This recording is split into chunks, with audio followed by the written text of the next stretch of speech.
Olá, sétimo ano, tudo bem com vocês? Professor Henrique de Geografia aqui. E essa é a minha primeira tentativa de gravar um vídeo para vocês, explicando um pouco dos conteúdos que a gente já viu nas atividades anteriores. Depois eu vou perguntar lá no grupo se vocês gostaram, se vocês acharam que ficou muito difícil, ou se ficou muito rápido. Enfim, críticas e sugestões vocês compartilham comigo lá depois, beleza? Nesse vídeo, eu vou retomar todos os conteúdos, ou pelo menos a maior parte deles, das atividades anteriores.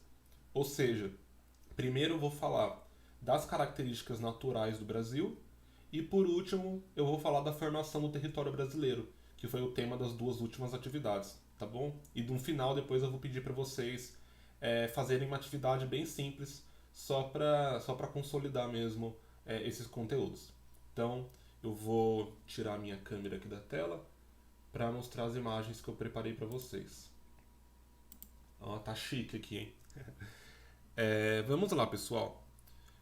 Esse aqui, creio que todo mundo já sabe, todo mundo já viu, todo mundo já aprendeu, é o nosso país, o Brasil. Na imagem da esquerda, nós temos um mapa do Brasil, um mapa político, né? Um mapa das divisões do Brasil por estados.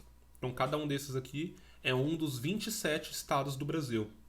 O Brasil tem 27 estados, na verdade são 26, mais o Distrito Federal, que aqui está em inglês, está Federal District, mas é o Distrito Federal, que é onde fica Brasília, que é a capital do Brasil, beleza?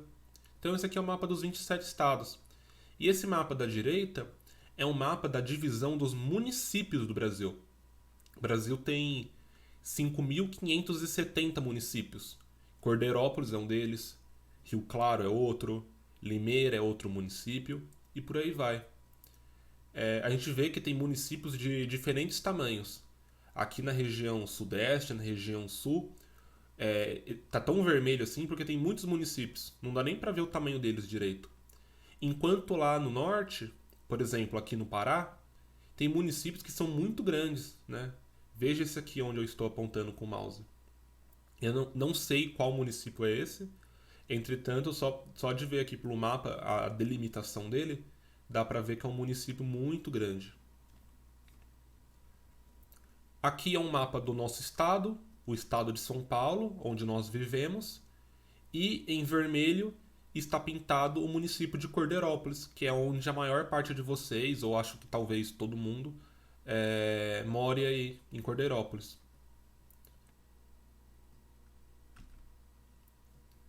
Bom, para começar, eu vou falar um pouquinho, na verdade, retomar os assuntos sobre a diversidade natural do Brasil.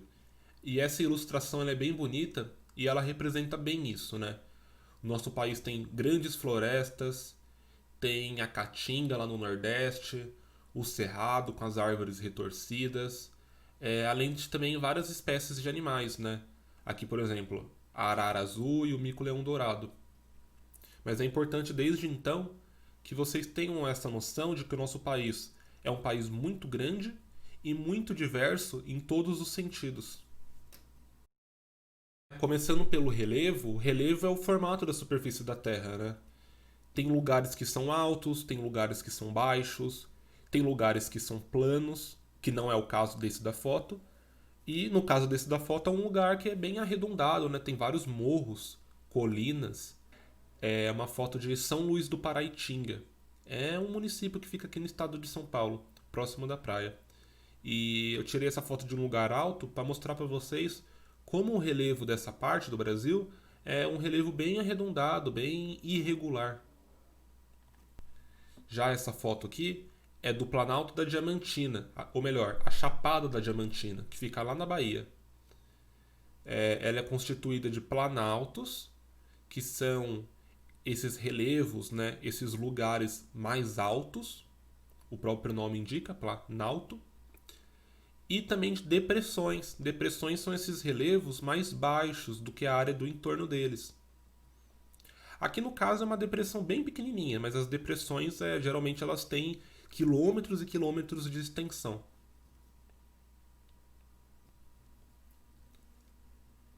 Aqui já é uma foto, né, de um programa de computador, que é o Google Earth, para mostrar um pouquinho do relevo da praia, do litoral aqui de São Paulo. Aqui, se eu não estou enganado, é a região de Praia Grande, aqui no litoral do estado de São Paulo. O relevo que tem na praia é uma planície, é um relevo plano e de baixa altitude, né? A altitude dele é a mesma altitude do nível do mar, que é zero metros de altitude. E assim, quem foi pra praia provavelmente vai se lembrar, ou se não vai se lembrar, vai perceber a partir de agora, quando for pra praia, que na praia tudo é plano, né? Dificilmente a cidade da praia ela tem morros, tem colinas, tem ladeiras, subidas. Não, não vai ter isso, porque é uma planície, é um relevo plano e de baixa altitude, que nem a gente vê aqui. A maior parte da praia é plana. Aí, claro, tem uns morros, algumas serras, e lá no fundo tem a Serra do Mar. Né? Quando a gente vai para a praia, a gente tem que descer a Serra do Mar. E a Serra do Mar é um planalto, é um relevo alto, né? Bastante alto. Tem uma foto dela aqui depois. Ó, essa aqui é uma foto mesmo lá da Serra do Mar, que é um planalto, é um relevo bem alto. E o relevo, pessoal, ele vai se transformando, porque o relevo ele vai sendo moldado pela água, a água da chuva, ele vai sendo moldado pelo vento. É claro que não é um processo rápido, é um processo aí que dura milhares, bilhões de anos, mas o relevo ele vai se transformando. Principalmente no nosso país, que é um país onde chove bastante. E tem predominantemente temperaturas altas. Agora eu já estou saindo do relevo e indo pro clima. Né? O nosso país, a maior parte do Brasil, está na zona climática tropical, que é aquela região central ali do planeta Terra, aquela região do meio do planeta Terra, que recebe mais radiação solar. Portanto, ela tem as maiores temperaturas ao longo de todo o ano, né? Claro que vai variando no inverno, no verão, e varia também de lugar para lugar. Mas o importante aqui é saber que o tipo de clima que predomina no nosso país é o clima tropical, que é quente e chuvoso.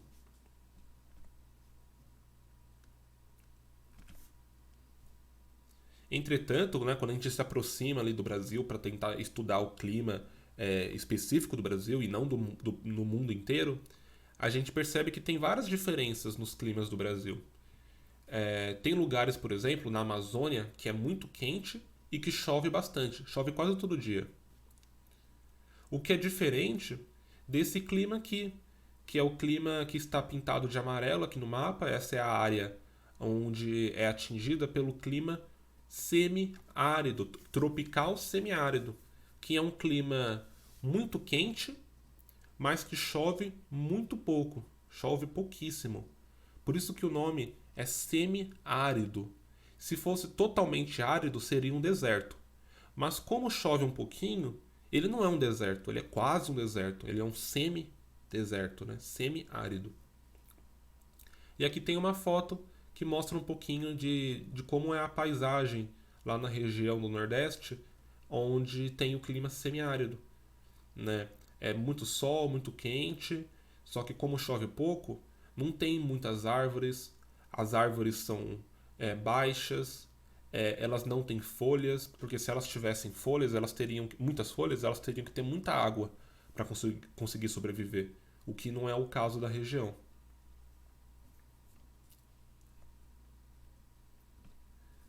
E é um clima que é diferente do clima lá da região sul do Brasil, que é o clima subtropical, porque está abaixo do Trópico de Capricórnio. Então aqui atinge aqui o estado do Paraná, Santa Catarina, Rio Grande do Sul e chega até a nevar no inverno. Aqui é uma foto da cidade de Gramado. Então vejam como que o nosso país, ele tem, por ser um país muito grande, ele tem climas muito distintos. Bom, esse mapa ele já mostra pra gente a quantidade de rios que existem no país. Então o nosso país ele tem uma quantidade muito grande de rios, até porque é um país onde chove bastante na maior parte das regiões.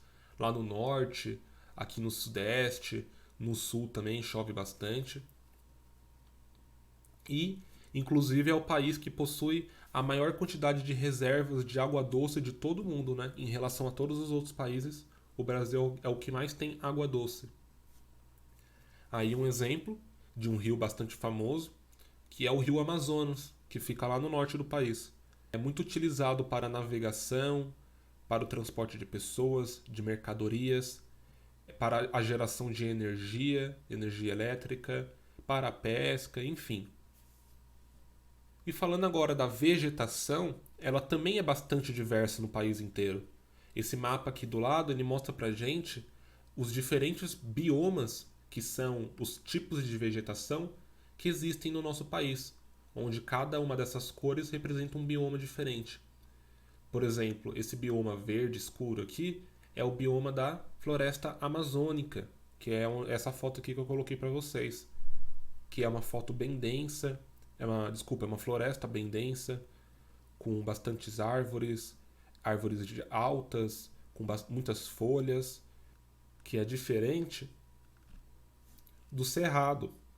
O cerrado é esse bioma que está principalmente no centro do Brasil, na região central do Brasil. E o cerrado ele é diferente da Amazônia porque ele vai ter árvores pequenas, de cascas grossas, com galhos retorcidos e as raízes bem profundas para conseguir extrair a água que fica lá no subsolo.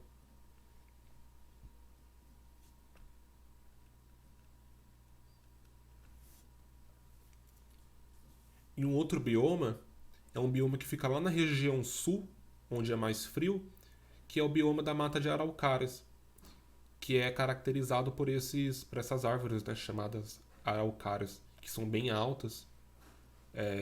Lá existem pinheiros também, que são aquelas árvores que têm um formato de cone.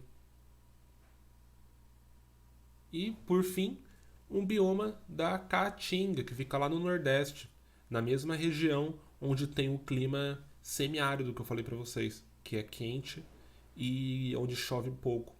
A vegetação ela é diferente, né? São as árvores pequenas também, retorcidas, e tem bastante a presença dos cactos, que são plantas típicas de regiões onde chove pouco.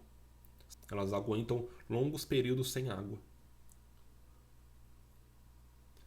Bom, pessoal, a gente viu então que o nosso país ele é bem diverso nas suas características naturais, no relevo, na vegetação, no clima, na hidrografia.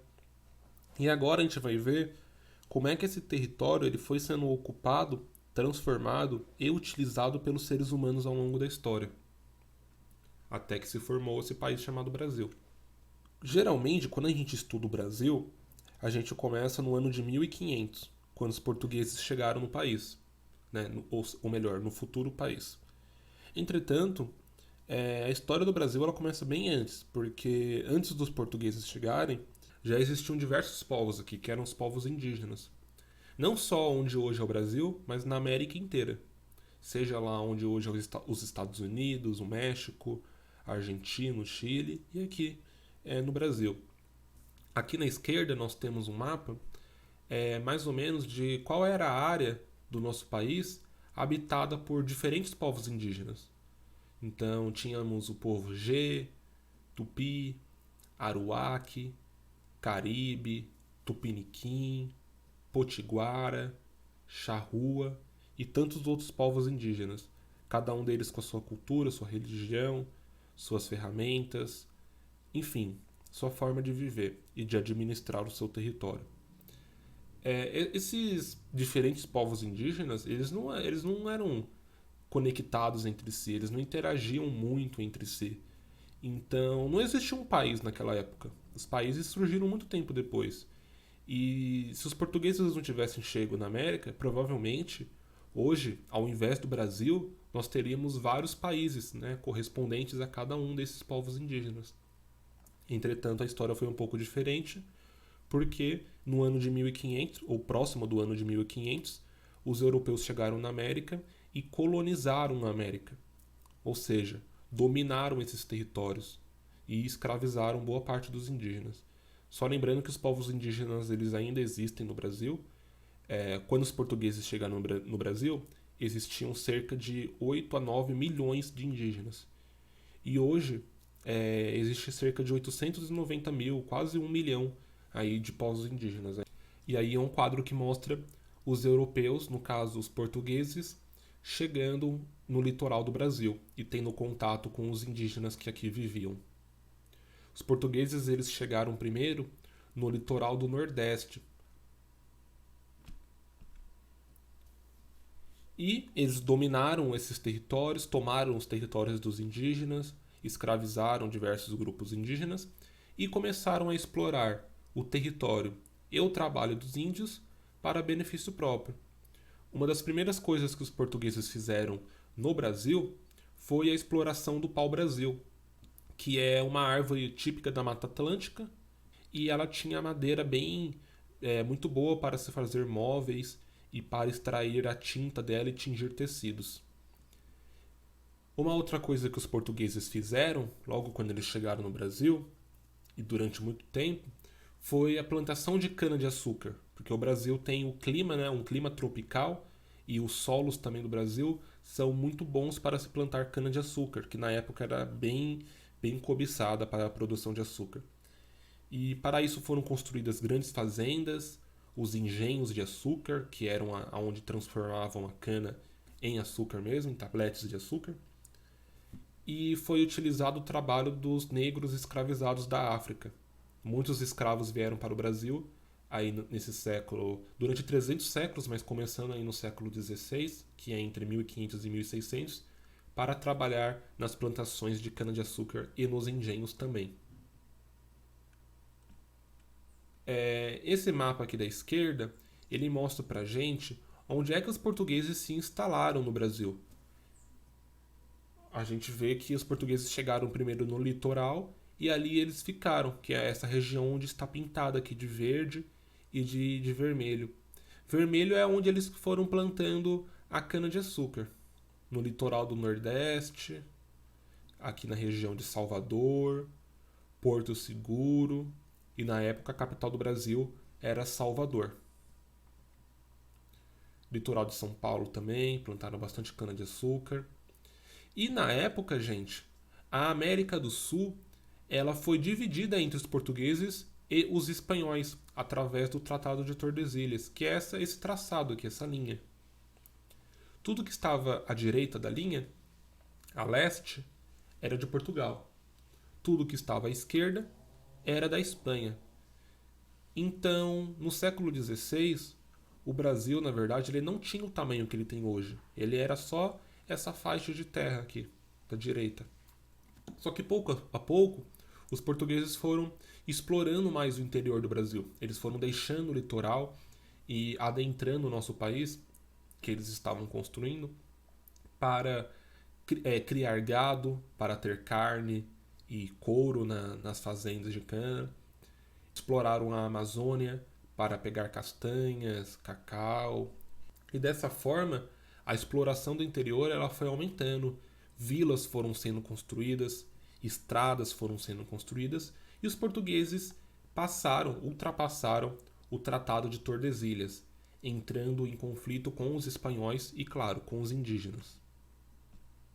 Até que, mais ou menos por volta de 1750, foi criado um novo tratado entre portugueses e espanhóis, que é o Tratado de Madrid, onde as terras que os portugueses já tinham explorado passaram a ser de Portugal mesmo. Então, já em 1750, o Brasil atingiu o tamanho e um formato parecido com o tamanho atual, se a gente for ver por esse mapa.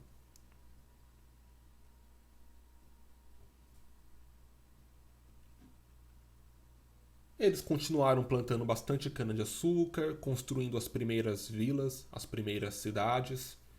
E no século XVIII, entre 1700 e 1800, foi descoberto ouro e outros metais preciosos, como a prata, na região central do Brasil, onde hoje é Mato Grosso do Sul, Goiás, o sul da Bahia e, principalmente, Minas Gerais, o estado de Minas Gerais, que tem esse nome porque lá ficavam muitas minas de ouro. Então o ouro era muito precioso, muito cobiçado e quando descobriram ouro nas Minas Gerais, boa parte das pessoas que moravam na região litorânea do Brasil se mudaram para lá e construíram estradas, construíram cidades e assim aumentou a exploração do interior do Brasil. Aí na foto temos os escravos trabalhando na exploração de ouro. Uma outra atividade econômica que se desenvolveu foi a criação de animais. E essa foto eu coloquei um quadro aí que representa os tropeiros, que são criadores de animais lá da região sul do país, principalmente do Rio Grande do Sul, que criavam gado para ter carne e couro e também criavam cavalos para transportar mercadorias. E eles levavam esses animais, essa carne, esse couro, lá para a região das Minas Gerais para abastecer aquelas cidades e as minas de ouro. E assim, no caminho, eles iam construindo estradas e também fazendo paradas. E nessas paradas foram surgindo várias vilas que hoje existem no interior do país. O ouro, lá da região das Minas Gerais, ele foi acabando, ele foi diminuindo. Então a importância dele na economia do Brasil e no território brasileiro diminuiu. Entretanto, um outro produto que ficou muito famoso, que ganhou bastante destaque no Brasil, foram as plantações de café, que ocorreram no estado de São Paulo, isso já no século XIX, entre 1800 e 1900. Né? Também teve bastante trabalho escravo, a escravidão ainda existia, e naquela época o Nordeste do Brasil já não era tão cobiçado assim, já não era a área mais, digamos, desenvolvida economicamente. Quando descobriram ouro nas Minas Gerais, a capital do Brasil até mudou. Ela era Salvador e passou a ser Rio de Janeiro. E com as plantações de café no estado de São Paulo, a região sudeste ela começou a cada vez mais se destacar. No século XIX, lá na Europa, aconteceu um processo chamado de Revolução Industrial, onde eles aprenderam a desenvolver grandes máquinas, máquinas a vapor e também os trens e as ferrovias. E como a produção de café aqui no estado de São Paulo ela acontecia principalmente no interior, e esse café precisava ser levado até o Porto de Santos, que fica na praia, para de lá ir de navio até a Europa, foram construídas muitas ferrovias no interior de São Paulo. Esse mapa aqui da direita mostra essas ferrovias que foram construídas, esses trilhos de trem e os próprios trens que transportavam o café do interior até o litoral, que seria o fim dessa linha vermelha aqui de baixo. Então, o trem que passa hoje em Cordeiro, Santa Gertrudes, Rio Claro, Limeira, na verdade ele está utilizando a ferrovia que antigamente servia para transportar café e também as pessoas. E com a construção das ferrovias, foram surgindo várias cidades no entorno das estações ferroviárias. Muitas cidades cresceram em torno delas. A escravidão ela acabou no final do século XIX, por volta do ano de 1888, e, portanto, para trabalhar nas fazendas de café, vieram vários imigrantes da Europa, principalmente da Itália e da Alemanha, e eles passaram a morar aqui em São Paulo e também na região sul do Brasil, né? Rio Grande do Sul, Paraná, Santa Catarina. Por isso que a região sul tem muitas pessoas que vieram da Europa. Tem uma cultura bastante forte da Europa na região sul. E como o estado de São Paulo estava ficando muito rico por conta do café, tinha as ferrovias para transportar mercadorias e já tinha bastante cidade com trabalhadores e pessoas para consumir, o estado de São Paulo foi aquele onde surgiram as primeiras indústrias do Brasil. Isso também no final do século XIX, perto de 1900. Aí, no caso, nós temos a foto de uma indústria de aço na cidade de Sorocaba. No século XX, a industrialização ela se aprofundou. O século XX é o século passado. E foram construídas indústrias de carro, montadoras de carro, indústrias de petróleo, aço e muitos outros produtos. E o Brasil deixava de ser aquele país que só plantava cana, que só plantava café, que só criava gado, para ser um país industrializado.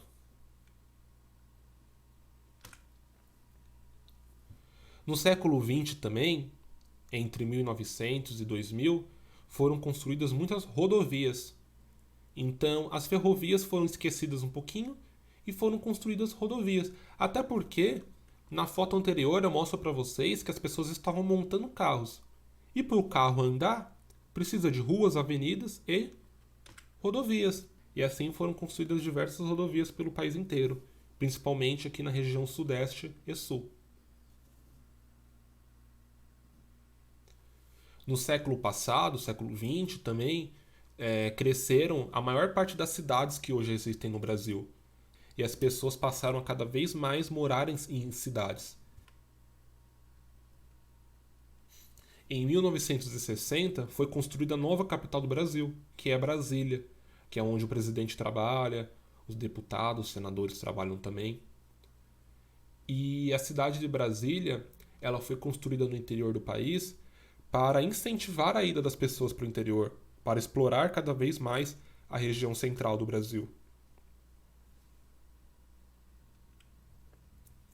E assim, ao longo do tempo, o território brasileiro foi sendo construído. Foi sendo aumentou de tamanho, os seus limites mudou, a sua forma mudou, os estados também foram mudando de tamanho ao longo da história, e o território brasileiro chegou a ser o que é hoje.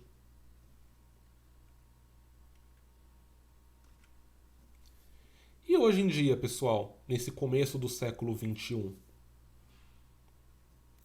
Bom, o território brasileiro ele continua sendo utilizado para a agricultura. Né? E hoje nós temos principalmente dois tipos de agricultura, que é a agricultura familiar, feita por famílias ou por poucas pessoas, trabalho braçal, mais. E temos também aquela grande agricultura feita em grandes fazendas com muitas máquinas, tratores, colheitadeiras, e que plantam principalmente soja, milho, algodão e a cana-de-açúcar, né? Para todo lugar que a gente vai, principalmente aqui em São Paulo, continua existindo a cana-de-açúcar. Então vejam que a cana-de-açúcar é um produto produzido aqui no Brasil desde 1500. Só que naquela época a cana-de-açúcar era para produzir açúcar. Hoje em dia, a maior parte da cana-de-açúcar ela é plantada para se fazer álcool que movimenta os carros. A extração de minério ela continua, principalmente na região de Minas Gerais ainda. Só que aí no caso não é uma exploração de ouro, mas sim de minério de ferro.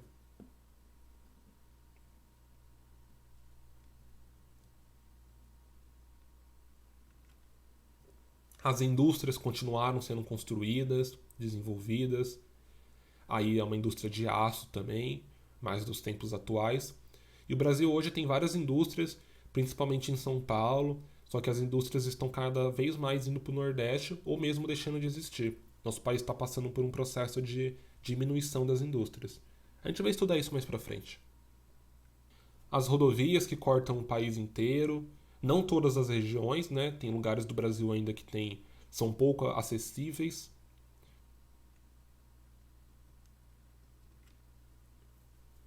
Nosso país conta hoje também aí com cidades de todos os tamanhos, como cidades pequenas e cidades grandes também, como São Paulo, né? A metrópole São Paulo, a maior cidade do país.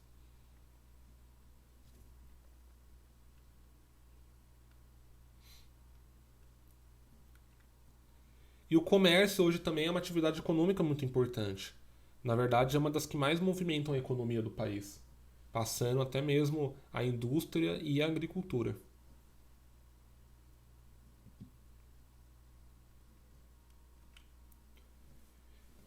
Bom, pessoal, então deu para ver durante esse vídeo, espero que vocês tenham entendido ainda melhor, que o Brasil é um país muito diverso, com uma natureza bastante diferente, né, de relevo, de vegetação, de clima, de rios, e também espero que vocês tenham entendido melhor como é que o território brasileiro foi sendo ocupado e transformado até chegar nas configurações que ele tem hoje.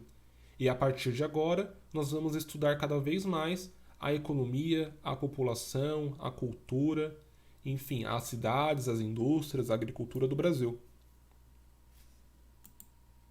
Aí. Bom, pessoal, foi isso. Espero que vocês tenham gostado. Deixe depois as suas sugestões ou seus comentários lá no WhatsApp que eu vou perguntar para vocês. E até a próxima, tá bom? Vou deixar aí uma atividade bem simples para vocês fazerem, beleza? Tchau, tchau, pessoal!